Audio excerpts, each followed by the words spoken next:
Eric, what jumped out to me when John and I were doing some background on you and your bio is you're constructing of putting together a competitive team during your tenure with the program. It's been incredible. How do you keep that fire burning every year to build that type of program that's competitive every season? No, I appreciate that. And it certainly isn't easy, and it certainly wasn't always the case. Early on, we obviously had our struggles, and trying to find that consistency and trying to sort of cultivate and create an identity. And I talk to people about this a lot, and it's more it's more a product of longevity than it is anything else. And the longer that you're fortunate enough to be in a place, then the more likely you are to be able to really truly put your stamp on something and try to create it in your own way. And that's where I've been fortunate. I've been fortunate to, be in a place that, appreciates what we do and, appreciates how I try to run a program, and it gives me the latitude to be able to, sort of do things my way and implement my ideas and try to, create something in what I think, or I try to do in my own identity. I think it's important to be authentic, and when you don't feel like you have the time to do that, especially in this business, in this industry, it's results oriented, and you feel like you have to win, and I have to win now, and sometimes you have to win at all costs. And what are you going to sacrifice in order to do that? And I've never really been in that position, fortunately. I think that's a self-imposed pressure that I put on myself, but I've never felt from my bosses or my administration that, hey, you need to do it this way or else. Thankfully I've been in a position where I've had that the ability to do my work to the best of my ability and in a way that I feel is right. And we've been able to build something, and then thankfully we've been able to maintain it and have a little bit of success along the way. But it's all built on the backs of really good people, really good people and really good players. And I like to say that, I'm just a sort of the guardian of the program, and, we're trying to make it better. We're trying to build it. And I think one day I won't be in this position, whether it's forced upon me or whether I get told or whatever it is, I don't think I'm going to be here, living here forever. And I want to make sure that we leave it in a good place for the next person, and it's in a better place than when I had it and when I was a part of it. So it's built on the backs of good people and people that have allowed me to do it in a way that I feel is right, and have given me and encouraged me to be able to do that. That's awesome. And before we started recording here, we kind of talked about how you're in the thick of it right now, and as a D1 college coach, it's more than just coaching. It's a year-round process for you. So could you give us kind of a quick glimpse on kind of what the year looks like for you, as far as not just coaching, but with recruiting and everything else that goes into the program? Yeah, certainly more than just coaching, and it's gotten more complicated and more complex, over the last few years as well, with all the moving parts with the NCAA and transfer portals and just young people in general. They've changed, and I'm not going to be that old guy that goes back in my day, we did it this way. It's not that. People change, society changes, and in a lot of ways they've changed for the better. But it's different, so you have to be able to adapt and be able to be pliable with that along the way. But a typical day, I mean, shit, it starts in the morning and ends late at night. I mean, it's no day is the same. No season is the same. No year is the same. No process to recruit a player is the same. Everything is really unique and really different. We have a process that we try to follow, and processes that we implement throughout each season, and from a technical playing standpoint, tactical, that type of thing, a recruiting philosophy. So we have processes that we sort of try to stay true to in some of the work that we do, but no day is the same. And I think that's what makes it really, fun and interesting, because there are so many things. It's my day today started at 8 a.m. It was filled with Zoom calls in the morning, a conference call with some coaches in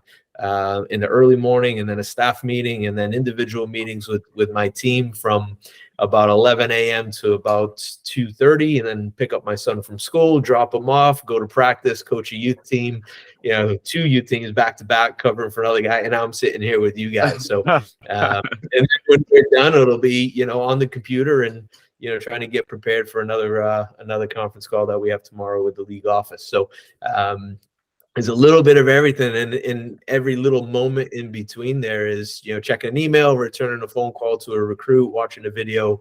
All these things always mesh into the same day.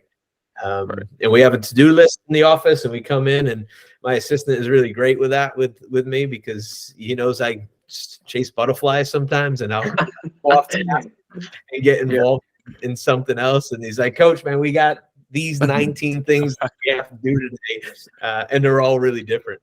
So it's part of what keeps it all interesting, is the fact that there's so many different layers to it, and it's really complex. It's not.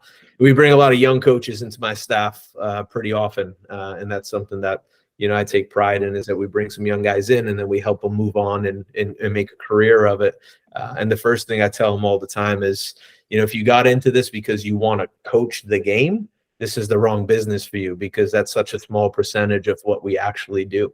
Everything is so much more involved than just getting on the field and running a training session or coaching a game. That's 2 hours out of the day. Everything else is consumed with all the other moving parts of running a program and trying to manage people and trying to guide people through life, which is a difficult thing to do, but a really rewarding thing to do. And so, Eric, you touch on it there. Culture. Was there a type of culture, because you played for Quinnipiac, you play at your alma mater? Were there any influences that you kind of said, okay, this is the type of culture that I want to create for my program, that helped you create the culture that you have now? And kind of, can you give us kind of a glimpse of that type of culture that you've created with Quinnipiac? Yeah, that's a really interesting question. And, we get asked that a lot, because, again, longevity allows you to be in a position where you can sort of build something. And we do have a pretty identifiable, culture within our program. But it's hard to put your finger on that, and we talk about culture, and, people ask that question, well, what's your culture, and what do you do? For me, culture is people. It's about the people that are involved in whatever you're doing. In our case, a team. It's about those people, and in the business world, it's the people that work for you in your team, in your office, and in your company, in your business, and it's about those people. I think those people create the culture, and it's our job as the leaders of the program, and in my case, as the coach of the team and the leader of the program, to identify the right people and bring the right people in, that fit sort of the identity that we want to have. And we talk about that on day one of preseason, is, what is a Quinnipiac soccer player? What does Quinnipiac soccer mean? What does it represent? And these are the things, and you have to fit into this category. But the people do that. And, if you bring in, 3 or 4 people that aren't quite on board, then your culture changes, so it's not like, this is our culture, you have to fit into it and become who we are. Like, this is our culture, but you make that. So it's, for me, it's about, I think, getting people in that, believe in what you want the place to represent, or what your core values are. And then when they believe, they buy in, right? And once you buy in, you're committed. And once you're committed, then you're giving everything to that. So, identifying the right people that you feel are going to represent you in a certain way, I think, is the most important part. And then your culture sort of organically just, forms from there. And every year we're a little bit different, but I think it's pretty identifiable, who we are and what we represent, even though everybody brings something different to the table. We're a program that has 14 international players from all over the world, so, we've got players that come in with a lot of different things and different backgrounds and their own, unique cultures. But you get into that room and you become part of that team, and we're all the same. We're all rowing in the same direction. So I think culture is really unique. I think it's important. I think it's a buzzword that, we all talk about, and certainly in the sports world, it's something that's talked about a lot. What's the culture in your locker room, or there's a bad culture in the locker room, and that's people. The people sort of create that identity, and I think that there is a singular person that sort of sets you on the path. And certainly I'm in control of who comes into that locker room, and what they bring with them, and that if you make the right decisions and you get it right, then I think your culture stays strong. Mm. Now, have you had a time too? I'm sorry about that, John. No, you go ahead. I was going to say, it's really cool about the international players is because your other players that are from, the U.S., they get to learn from those players about their heritage, their culture, which is really cool. And a lot of times, often, that's where I really love soccer in the game, is because when you can come together and meet other people from different parts of the world, it gives you a different perspective, which is amazing. And I love that. Yeah, it's really important, and it's it's something that I've always believed in, and it's an integral part in what we do. We do purposely recruit international players, and we do purposely look to bring those people into our program because of exactly what you just said.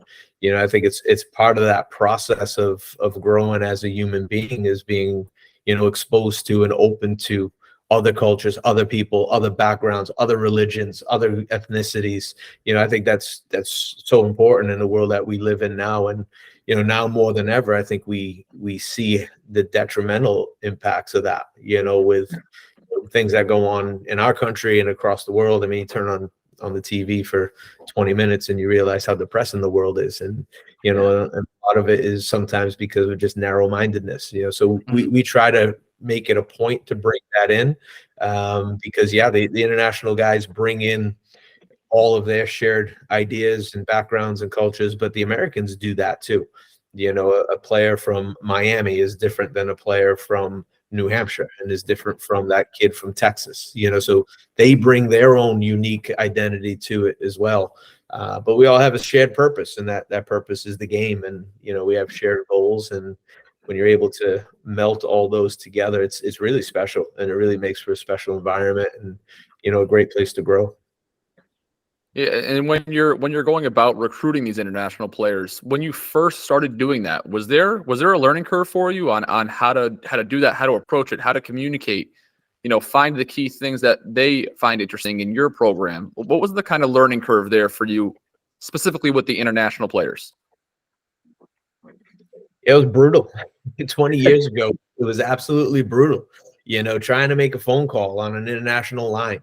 And now we can do what we're doing right here. That wasn't a possibility to have a face-to-face conversation with a kid or a parent or a family and have that human interaction. It wasn't possible without getting on a plane and flying somewhere and doing that 10, 15, 20 times a year. Trying to get on Skype 15 years ago and it would break up and freeze. And it was just impossible. It was impossible. So it was the learning curve, not so much. I'm fortunate enough to be, first generation American, and from immigrant parents who migrated here and to build a life. And so those things are ingrained in me already. So it's, I have the ability to create those connections and sort of understand where they're coming from and understand some of their concerns and struggles and those type of things. But the inability to properly communicate, I'm a touch it, feel it kind of guy. I see my guys in the morning, it's a handshake and a hug. Like, I'm that kind of person, so not having the ability to really create those relationships, or having to do it over the course of 8 months, 10 months, 18 months, is now we're able to do that a lot quicker. We're able to have a conversation, see someone's face and see their reactions, and, sort of work off of that. So it was really difficult early on. It was so time consuming to do that. And don't even get me started on, trying to pop a VHS in and figuring out how to look through grainy film. Like, forget about it. Yeah. It's great. Yeah, and now it's, it's instant. A kid had a game yesterday, downloads it, shoots it over to you. You're watching, an AI generated game where it's following the game. So, completely different. Half the time, a quarter of the time, to recruit an international now than it was, 10 years ago, 15, 20 years ago. And Eric, when you're looking, for recruits and you're scouting top talent, are there specific attributes that you're looking for to know that, yes, this player would be a good fit for our program? Yeah, definitely. And there, on two different paths, you look at the player, technically, tactically, how they play the game, some of the physical attributes that we're looking for in certain positions and in general. And then there's the person, there's the human element to it, the character, the background, the values, the morals, those things. So there's really two different things that you initially look at, and then you try to blend them together and see if you have the right fit for us and for our team. And it's rarely is it ever a great player and a not so good person. It has to, it has to be both. And we don't compromise. And that's something that, we've tried to stay pretty true to, and that takes time because you have to build a relationship. And I talk to players, recruits all the time. I had a conversation this morning with, a young man and his family, and it was the same thing, figuring out if you're good enough to play for us and if you're going to have an impact on the field. That's easy. That's easy for me to do. Again, not because I think I'm great at what I do. It's been long enough. We have an established way that we play. I have a player, a specific skill set that I look for to fit into how we play. So seeing a good player and identifying whether or not you're good enough to play for us, that's easy. That's easy to do. Whether or not you're the right fit and we want you here, that's the hard part. That part that it comes down to relationship building, and it takes a bit of time. And that's become a little bit more difficult with players now and the generation of players now, because the communication is harder. Getting them to be open and have a conversation, pick up the phone call when you call, or, not send you an emoji when you send them a text, it's trying to speak their languages and communicate and develop a relationship is big, more difficult. So how has the philosophy changed now? Because you're entering, is it season 20 coming up in 2024? Is that accurate? That is accurate. Yeah. Thanks for making me feel old. Yeah, man. Sorry. Well, we'll say accomplished. Right? We'll say accomplished. I was going to say, you got a great head of hair still. So, I mean, come on, you're up on us now. Yeah. It's Grady's hair, but you can't really see it on. So you touched on a little bit there. How has your philosophy and your approach to coaching evolved in 20? Because obviously the players have, and obviously the way they communicate has evolved in 20 years, right? Can you look back at yourself even 10 years ago, 20 years ago, and say, yeah, I've made the proper adjustments here on my coaching philosophies? Yeah, 100%. I don't think I would recognize that. That guy that started in 2005, I think it's important. I think it's important that you grow along with, the times or people. I think that's important. You have a way of doing something. And again, I said it earlier, being authentic is vital, because people sniff that out and they know when you're faking it. And, most people can read through that. And I don't think you can be a successful coach unless you're authentic. You have to believe in what you're saying. You have to believe in what you're preaching, because if you don't, you get found out. And if you get found out, you don't survive. So yeah, it's been really important for me to, try to stay up with everything. 10 years ago, I'd probably say, yeah, there's no way that I'm using social media to recruit. Never going to happen. 100% you're using it. We're using it to communicate now. I mean, you have to, you have to meet them on their level, and you have to be on their platforms. And I think that's important. It's important to be relatable in that way, and be able to learn how to communicate, not only throughout the recruiting process, but in the coaching process too. Players now, in my experience, what I've learned is that they're so much more visual. It's easier for me to show them something than it is for me to tell them something. And sometimes as coaches, we feel like we need to talk more, we need to say more, and they need to learn. I need to tell them. Well, you need to show them. And a lot of it is technologically based. Being able to use video and being able to communicate, and having those video sessions where you sat in a room and the coach just went forward, rewind, forward, rewind. Forward.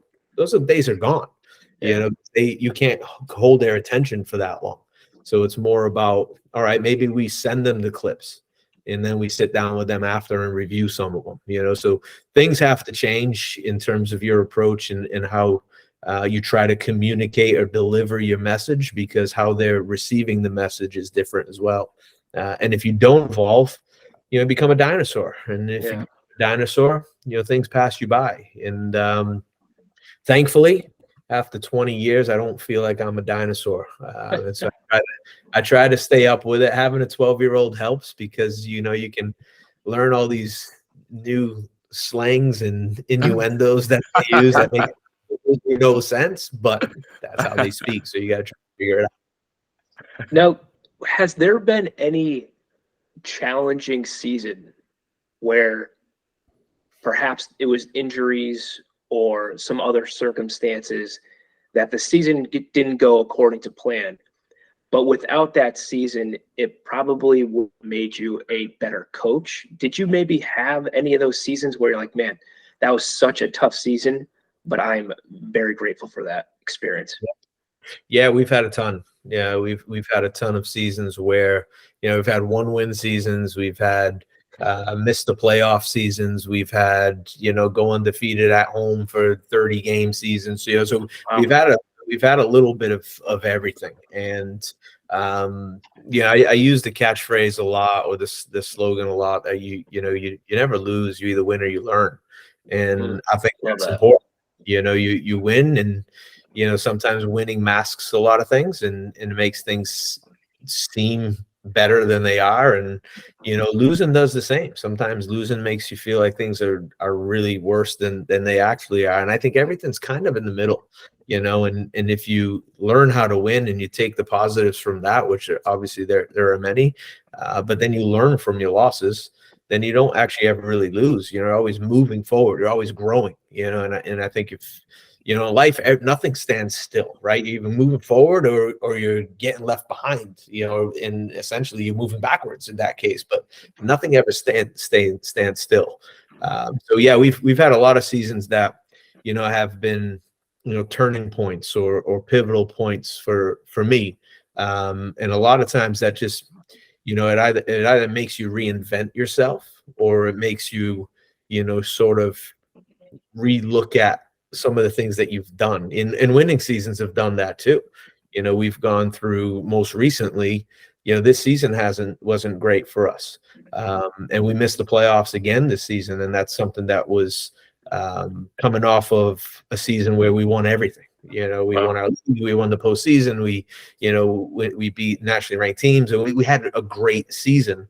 And then 12 months later, or 8 months later, you missed the playoffs, and that's something that's difficult to swallow. And there's factors to it, the transfer portal, there's a bunch of things that play into it. But I think those moments are, sort of gut punches where, you have to look at yourself in the mirror and pick yourself up and, reconfirm the things that you do well, and keep, sending that message, and then relook at some things that you might have to do better and find ways to reinvent yourself and become a better version.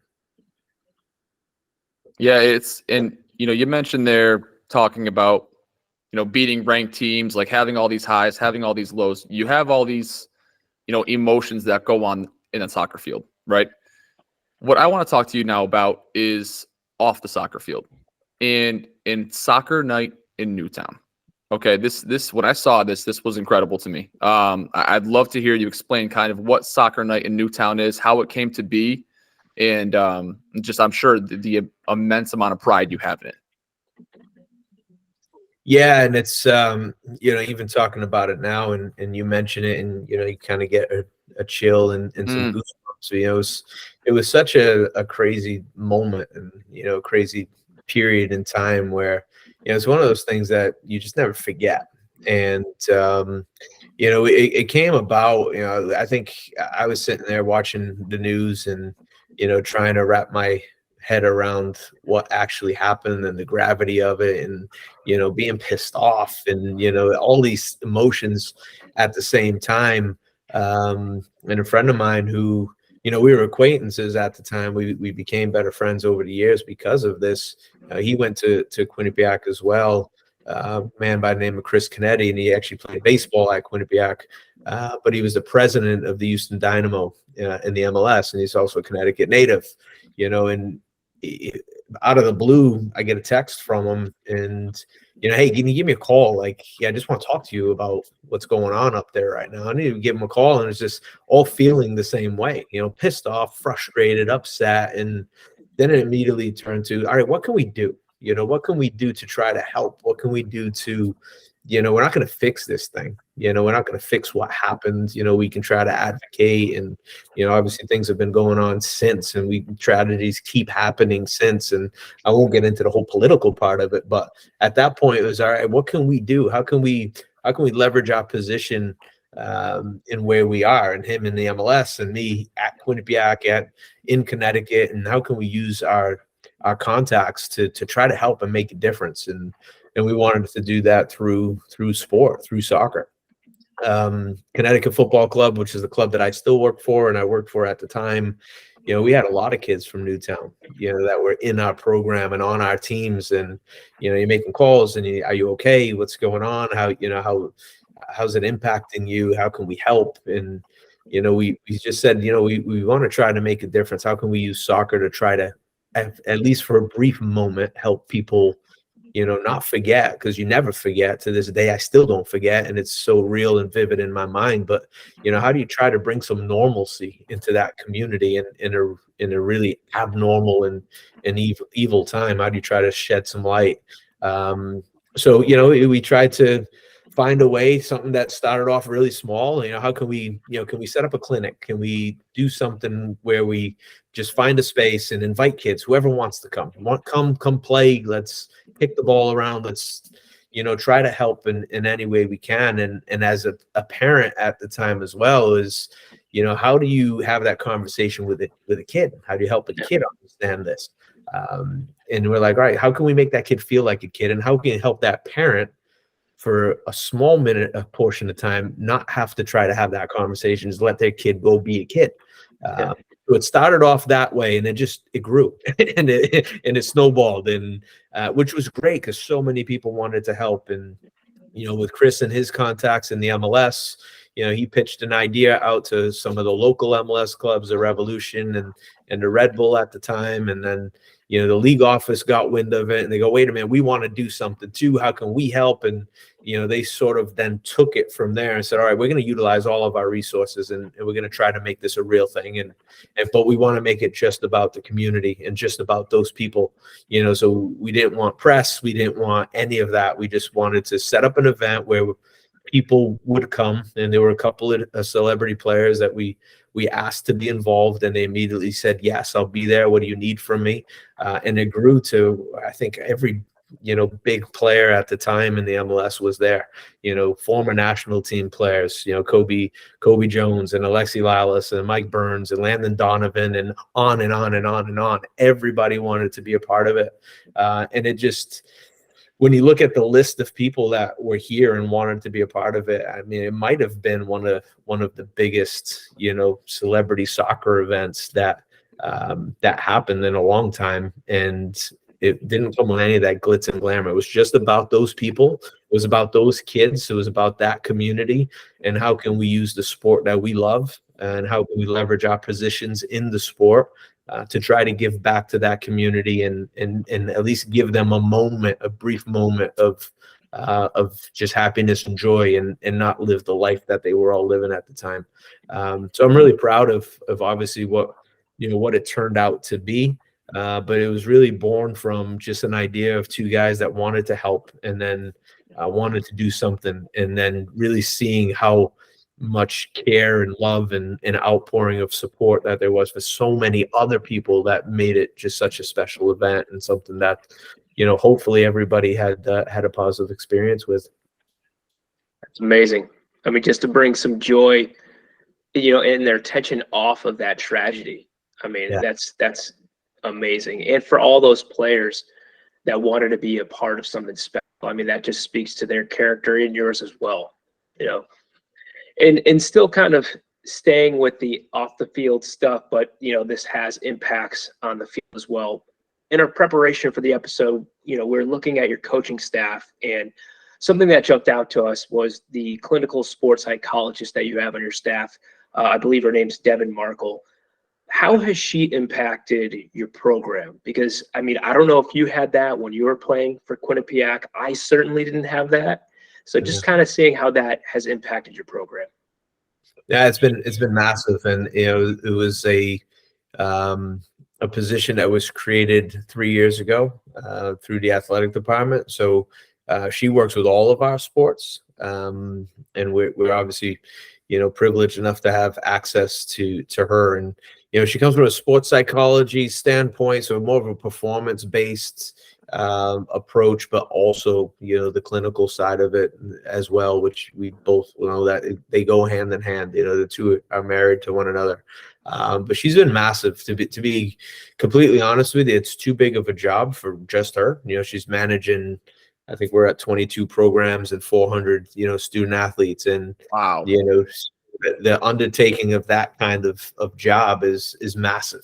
But she's great. It's been really important in the early years, more so having a person in that position that we had access to in that professional capacity to sort of break down the walls and the barriers behind the stigma of an athlete seeking that type of help. Where as athletes, where it's about, I got to be strong, I got to be fast, I'm an athlete, I can't be weak, and we all know that's not the case. I wish I had access to that when I was playing, but not only did you not have access to it, there was that stigma to it. You shouldn't go looking for help. But that was really important to, because we kept preaching it and we talk about it. And, I've had a few assistant coaches over the course of my time that we hired and brought on that had a sports psychology background.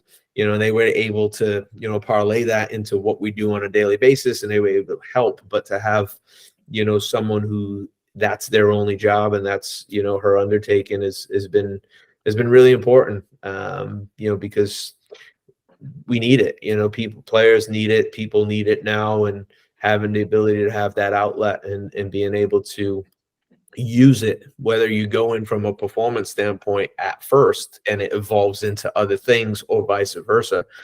They're all tied in. It's your state of mind and your mental health is tied into how you're able to perform. And if you want to perform at your best, then you need to be physically at your best, but you need to be mentally at your best as well. So it's just, we approach it as it's another mechanism to our training. You have a sports, have a strength and conditioning coach, and you go into the gym because you want to get bigger, stronger, faster. And there's no stigma to that because you go in and you can't lift fucking 20 pounds. And then by the end of it, you're pushing 225, but you don't have a stigma with that, so why is there a stigma when you go in and you say, hey, I'm really struggling to deal with, coming off the bench and I need to make a bigger impact, or, I had a big role to play early in the season and now I don't, it's important to be able to have an outlet to be able to go through those things as well. So it's been huge. It's been massive. We don't do as much as we should. We need to do more. We should do more, but she's one person. Yeah. And we can't keep her all to ourselves. So, but yeah, it's been a game changer. We've been able to, now in year 3, there is no stigma. It's part of what we do. And, we have our team building activities that we do early on, and, being able to figure out how to communicate with one another, how to deal with, adversity and stresses and all the things that come into being, an elite Division I athlete. And then it morphs into the individual meetings and, players being able to to be able to add that as part of their normal routine. So it's been massive to break down those walls, break down those stigmas and stereotypes, and it's just another part of being great. How can I be great? This is a part of that. I love that. I love that. Yeah, that's something that it's great for the players, obviously. Evolve as time goes on. Like you said, think about it. 5 years ago, was that even a thing? Was that even like a thing that a lot of places were paying attention to? Who knows, right? But now moving forward, it's going to be probably paramount in every single school and every single program in the country. So that's great for the players. And now I look at it, we're talking to you today, and I'm like, well, you're going around the globe doing all these things. Like you said, from the sun comes up, the sun goes down, you're busy, you're doing stuff too. So how do you take care of yourself? What are some self-care, items that you kind of like to dive into when you have the time to kind of keep yourself on track and fresh? Yeah, that's an interesting question, because again, it's one of those practice what you preach type of things. And we preach so much as coaches, and, we talk about all these things and all these resources. And, a lot of my colleagues and I, I've got some of my best friends who I grew up with, played college with, and they're in the profession as well. And it's like, all right, well, who coaches the coaches? Who takes care of us? Where do we make our appointments? And you just don't have the time to do that. You're just always moving on to the next thing. So there are a lot of things that I try to do and that I enjoy doing. But if I'm being completely honest, I don't do them regularly enough.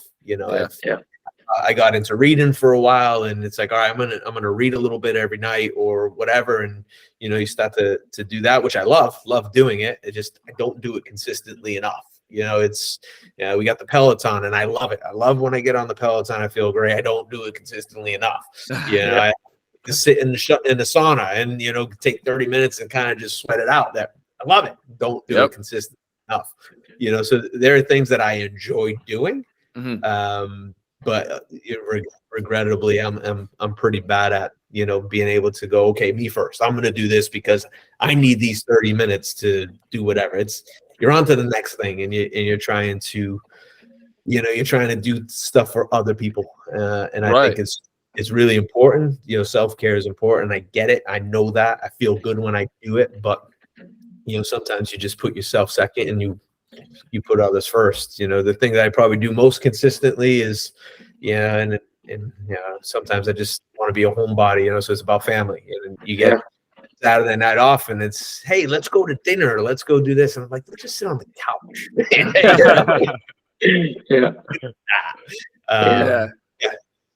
It's something that it's important, and I do preach that too. I preach it to all of our players too. It can't be soccer 24/7. Like you have to have something else that you do. You have to have something else that you're passionate about, and that takes you away from the game for a little bit. Because you can't be great at this unless that it's not your whole identity. It can't be all of who you are. So we preach that a lot, but I'm probably the worst. I guess, doctors make the worst patients, and you know what, man? We were just talking about something like that. We're getting ready for a speaking engagement on Monday, and we were running through something, and the topic was kind of referencing back to I needed to practice what I was preaching. We had a camp that we were putting on. It just ended up not going the way we wanted to. Brian was on vacation at the time, so like our planning was a little off, and I was panic mode, like full, and I never am. And I was like, oh, we got to do this, we got to do that. And Brian's like going through all the stuff that we tell other people to do, again, practice what you preach. And my head spinning a million miles an hour. And it's just so funny to say that. Like, you're absolutely right. Doctors are the worst patients. And in this case, like, coaches are the worst coaches. You know what I mean? Like, you got to listen to yourself there for a minute. But it's interesting you say that. It's so true. Yeah, honestly, Eric, this has been a lot of fun. Having you come on has been great, and we just want to acknowledge you, for not only the success of the program, but you're impacting young men. You're showing them how to be a leader, on and off the field. And when we're talking about culture, I mean, it's obvious that you're focusing on having a good human being come into your program. And that's why you have been successful for long. So we want to acknowledge you for not only the success that you have with Quinnipiac, but again, for impacting young boys' lives. Yeah, look, I appreciate that. It's not about me. It's about, you know, these kids. It's about the people that we bring in. It's my staff. It's the people that have worked with me, assistant coaches, strength coaches. All, I mean, we all go into what we try to produce on the back, or what the output is on the back end. So it's not about me. You know, it's I'm nothing without these guys. You know, they give me purpose in what I do, and people, you know, talk about your job and work. It doesn't feel like that. You know, it's feels like something I do. This is what I do, and I get that gratitude back from them, you know, which sort of reignites you to keep going and keep doing what you're doing. But it doesn't feel like that. It's never felt like trophies on the wall or wins and losses. It just feels like the journey. It's part of the journey. And I feel like, you know, I'm trying to do for others that I have had done for me, or try to better their experience because of experiences that I didn't necessarily have. So, you know, it's about them, and we're successful because of the people that we have, and the people that I'm really fortunate enough to work with, and that's what it's all about. That's awesome. That's awesome. We will definitely be bringing our families to support you guys, and please come support the Quinnipiac Men University soccer team in 2024. Eric, best of luck in recruiting as well. Thank you guys, man. I appreciate you both. Keep doing what Awesome. you're doing. You guys make the same impact in getting those messages out. So I appreciate that. And thanks for having me on. Awesome. Thanks, man. Eric. Appreciate it. All right, guys. Thanks. Have a good one. You too, man. Good night. No, that was good.